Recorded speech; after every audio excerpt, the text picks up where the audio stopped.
Merhabalar, benim adım Dergin Tokmak. Benim yaşım 43 yaşındayım ve Augsburg'dan size selamlar.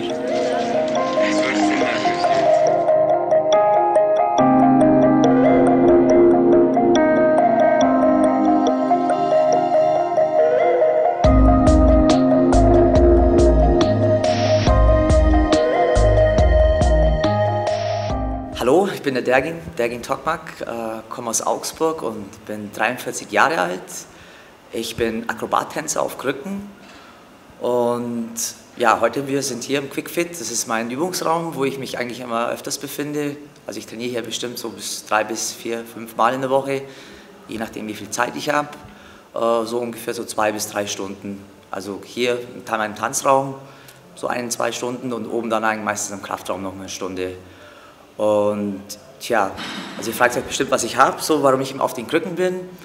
Ich hatte halt als Kind, ich war 1 Jahr alt, hatte Kinderlähmung gehabt. Ich wurde damals nicht geimpft dagegen und habe halt Einschränkungen an meinem Bein. Also ich habe hier an meinem linken Bein habe ich eine Schiene an, das ist das schwächere Bein. Mein rechtes Bein, das ist so ein bisschen das stärkere Bein. Und ja, und bin halt auch angewiesen auf meine Krücken. Mein Künstlername heißt auch Sticks. Das kommt von den Stöcken, also Sticks mit X. Und ja, wie gesagt, ich habe halt Kinderlähmung gehabt und ich habe halt einen anderen Werdegang gehabt wie andere Kids. So, also wo andere Kids laufen gelernt haben auf den Beinen, habe ich das auf den Händen gelernt. So mit 2, 3 habe ich mich dann irgendwann mal voll spezialisiert auf meinen Händen und habe halt gemerkt gehabt, dass der Oberkörper eigentlich sehr fit ist und habe dann eigentlich das kompensiert, was eigentlich die Beine ja nicht so eigentlich habe ich dann eigentlich mehr im Oberkörper gehabt.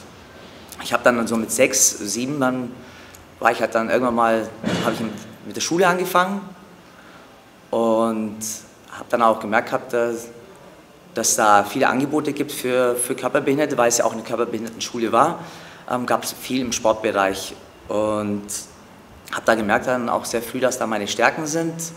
Habe angefangen damit Basketball zu spielen im Rollstuhl, Bogenschießen, Tischtennis, so ein bisschen Badminton und habe da eigentlich gemerkt gehabt, dass Sport eigentlich voll meine Leidenschaft ist. Und ich war vom Typ her, sage ich mal, ein sehr aktiver Typ, also ich konnte nie richtig ruhig sitzen und versuchte halt meine Energie so irgendwie in Sport reinzustecken. Und als ich dann halt irgendwann gemerkt habe, 86, dass ich auch Breakdance zu uns nach Augsburg kam, da ja auch Musik auch sehr meine große Leidenschaft ist und habe ich halt gemerkt gehabt, dass mir das Tanzen auch gefällt. Also wenn ich Musik gehört habe, konnte ich eigentlich nie richtig ruhig sitzen bleiben. Und naja, Breakdance war ja eigentlich optimal dafür. Das war noch ganz unbeschrieben, da konnte irgendwie jeder so ein bisschen mitmachen. Das musste halt einfach cool ausschauen. Und ich habe dann auch mal ein paar Sachen ausprobiert, so wie auf den Händen sich zu drehen oder auf dem Rücken und habe dann halt auch schnell gemerkt gehabt, dass es echt unheimlich viel Spaß macht. Irgendwann habe ich dann einen Videofilm gesehen gehabt, das war so ein amerikanischer Film, Break-In hieß der. Da war auch eine Szene drin, wo halt einer auf Krücken getanzt hat und das war eigentlich so für mich ein Schlüsselmoment, wo ich das gesehen habe, wenn der das kann, dann müsst ihr das auch können halt, ja. Habe dann auch langsam spielerisch angefangen, auf meinen Krücken so ein bisschen zu üben. So auf den Krücken einfach, ja, man muss sich so vorstellen, einfach mal hoch, Beine ab und dann einfach mal hin und her gelaufen und so. Und habe dann gemerkt, dass es eigentlich sehr einfach geht, weil ich habe ja die Krücken ja immer in der Hand und man kann die ja eigentlich dann immer benutzen und habe dann eigentlich, egal wo ich halt dann Freizeit hatte, wenn ich auf den Bus gewartet habe oder wenn ich irgendwo einfach nichts zu tun hatte, habe ich dann einfach immer wieder auf den Krücken geübt, bis halt mal, sag ich mal, so ein paar Tricks entstanden sind. Und wenn das so, sag ich mal, gute Tricks waren, die mir gefallen haben, war ich dann am Wochenende meistens im Jugendhaus und habe dann da meine Sachen dann immer vorgeführt. Und irgendwann meinten halt ja die Jungs, hey, du machst es doch so cool und sowas, warum machst du nichts, irgendwie was Professionelles draus und sowas? Tja, dann habe ich mir da irgendwann gedacht, okay, vielleicht mache ich irgendeine eigene Crew auf. Ja. Und dann so entstand dann irgendwann mal der Funk. Wir haben dann auch lange halt zusammen, also zu 5 haben wir dann getanzt. Der Funk, also wir waren halt 5 Jungs, hieß auch dann, also der Funk, der Name kam ja vom Funky United Nation Crew, hieß dann praktisch Funky Multikulturelle Gruppe übersetzt, weil wir halt 5 Jungs aus 5 verschiedenen Nationen waren. und wollten halt den Leuten zeigen, mit Tanzen, mit Kunst spielt es keine Rolle, von wo du herkommst, Hauptsache die Musik verbindet und der Spaß. Und so, das war so eigentlich unser Motto eigentlich. Und wir haben dann auch 10 Jahre zusammen getanzt, was auch sehr spannend war. Wir haben getanzt und irgendwann mal auch zum Singen angefangen. Singen konnten wir leider nicht so gut und das hat dann nicht so geklappt. Aber als halt im Hip-Hop-Bereich irgendwann mal, sag ich mal, ich mich nicht mehr weiterentwickeln konnte, habe ich mich dann irgendwann mal ins Zirkusgeschäft dann so ein bisschen langsam reingeschnuppert. Es hat sich cool ergeben, weil irgendwann kam dann auch der Cirque du Soleil auf mich zu. Sie hatten da auch eine Nummer parat gehabt, wo einer auf Krücken das eigentlich eine Nummer hatte, wo übernommen wurde, aber es eigentlich nie richtig besetzt wurde, weil der es eigentlich nur simuliert hat. Die haben mich halt angerufen und haben gemeint gehabt, ja, ob ich ein Promotape hätte, da habe ich noch keins gehabt, musste erst mal eins zusammenstellen und zu der Zeit war ja Internet noch nicht so ganz reif, also man musste alles selber irgendwie zusammenschneiden und habe das denen mal abgeschickt und die waren eigentlich dann sehr begeistert von dem, was ich dann so denen zugeschickt habe. Ja, und haben mir dann auf jeden Fall ein Ticket dann zugeschickt gehabt für eine Audition, für 5 Tage mal nach Montreal und so und habe dann dort mal vorgetanzt. Das hat denen eigentlich sehr gut gefallen, was ich da gemacht habe und bei denen war halt nur die Frage, ja, sitzt im Rollstuhl, bist auf dem Krücken und so. Wir haben noch nie mit einem Künstler zusammengearbeitet, der halt, sag ich mal, ein Handicap hatte. Also mussten sie das erstmal so ein bisschen abklären, ob das gehen würde, weil eigentlich beim Cirque du Soleil, sag ich mal, musst du im Jahr 400 Shows machen. Macht er so, kann der das und ist er überhaupt dafür fit genug? Also so die Fragen haben sie sich halt erstmal gestellt und wir haben uns dann darauf geeinigt gehabt, dass wir halt mal so einen kleinen Schnuppervertrag machen für 6 Monate und es einfach mal ausprobieren.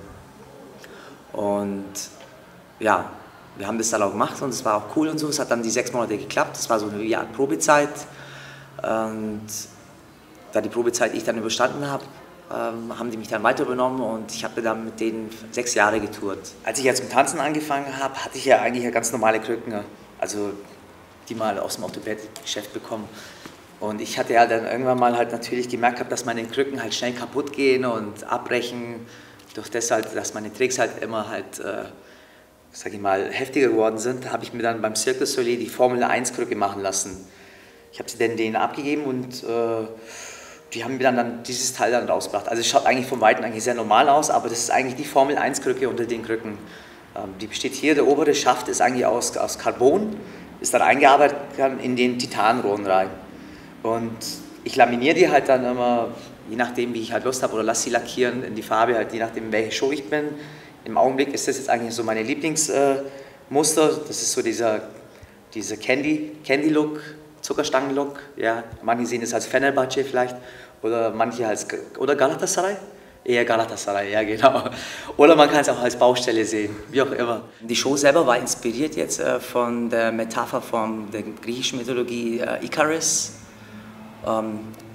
Und ich war halt einer von den fallenden Engeln, also die genaue Rolle hieß halt der hinkende Engel. Und ich war halt eigentlich die Inspiration zu Icarus, also wenn man seine Flügel oder seine Beine bricht und fällt, praktisch muss man halt auch wieder lernen, wieder aufzustehen. So, das war eigentlich so meine Aufgabe, meine Rolle in dieser Show.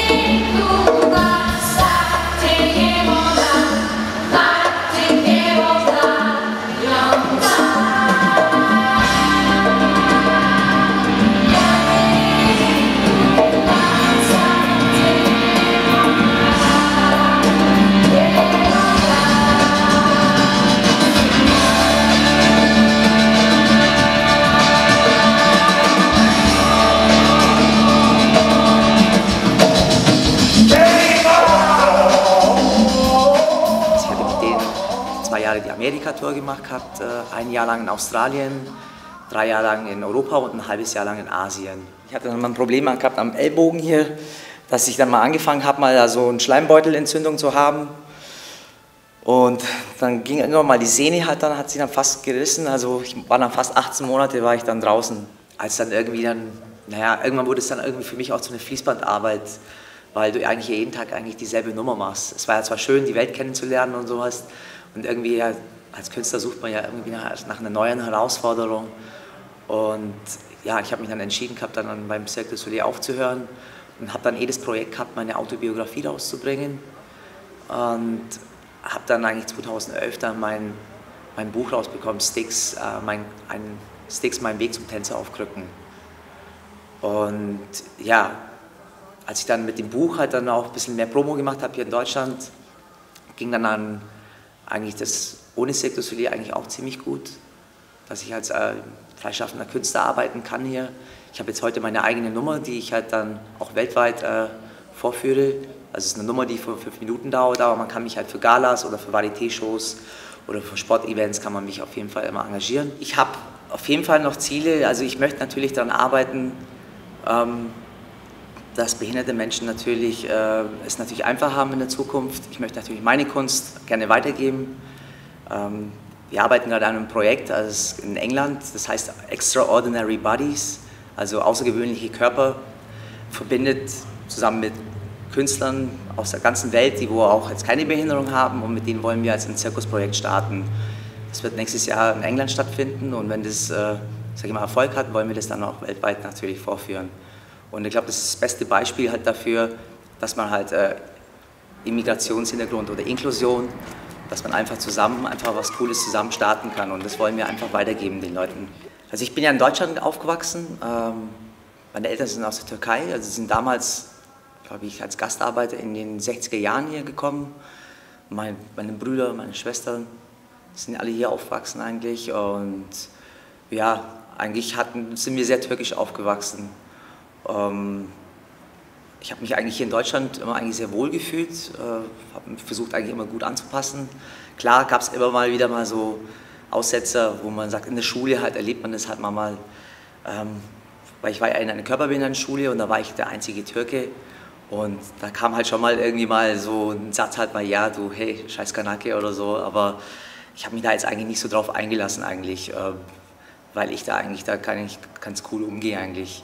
Aber es prägt eigentlich schon so ein bisschen, sage ich mal, obwohl man hier geboren ist, dass man sagt, ja, man ist halt immer noch so ein bisschen, ja, als Gast hier, so als so Gastarbeiter. Aber ich habe mich da sehr eigentlich gut angepasst, indem halt im Tanzen, das war halt so irgendwie, sage ich so, meine dritte Sprache. Also ich bin ja türkisch, deutsch aufgewachsen, war das Tanzen so eigentlich dann sage ich mal, so meine Verarbeitung eigentlich für das Ganze irgendwie. Und bei dem Tanzen spielt es einfach keine Rolle, oder bei der Kunst spielt es keine Rolle, von wo du herkommst, wie du ausschaust. Es ist etwas, was verbindet. Kunst verbindet einfach. Und deswegen auch im Breakdance, ist halt sehr multikulturell, war das einfach für uns so ein, sage ich mal, so ein Zufluchtsort, wo wir uns da eigentlich so frei fühlen konnten. Ein Schlüssel auch zur Außenwelt irgendwie, zu jedem Menschen irgendwie, egal jetzt von wo er kommt, von welchem Lande oder ob er jetzt behindert oder nicht behindert ist. Und natürlich ist der Zugang ist da viel leichter für die Leute eigentlich, weil das einfach die Neugierde auf einmal die Leute erweckt. Für mich war es immer mal eher schwieriger eigentlich, den Immigrationsgrund zu haben, wie halt eigentlich die Körperbehinderung. Also ich bin da eigentlich immer locker umgegangen eigentlich. Klar gibt es mal ein paar Down-Phasen, wo du halt denkst, oh Gott, ja, jetzt wäre das schon mal besser, man könnte da in dem Augenblick laufen können. Aber ich habe es da eigentlich ziemlich smart geregelt, so irgendwie meine Mobilität unter Kontrolle zu halten, das Beste eigentlich daraus zu machen eigentlich. Ich finde es eigentlich, dass ich aus meinem Nachteil einen Vorteil machen konnte. Also wenn ich jetzt laufen könnte, würde ich wahrscheinlich nicht dieses Privileg jetzt haben, was ich heute habe. Also ich kann durch meine Kunst weltweit kann ich reisen, bin frei, bin selbstständig, kann mir meine Jobs selber aussuchen. Klar hatte ich mal einen normalen Weg gehabt, also ich habe ja früher im Büro gearbeitet, bevor ich ja zum Profitänzer geworden bin. Ich habe als technischer Zeichner gelernt, habe das auch 8 Jahre lang auch praktiziert im Büro, habe aber immer nebenbei halt mein Ziel vor mir gehabt, dass ich halt natürlich gerne tanzen wollen würde, und habe das eigentlich langsam aufgebaut. Und das war halt auch immer so, sage ich mal, so ein Parallelwerdegang, meine Behinderung, mein Immigrationshintergrund und mein Traum. Und das halt einfach alles zu verbinden.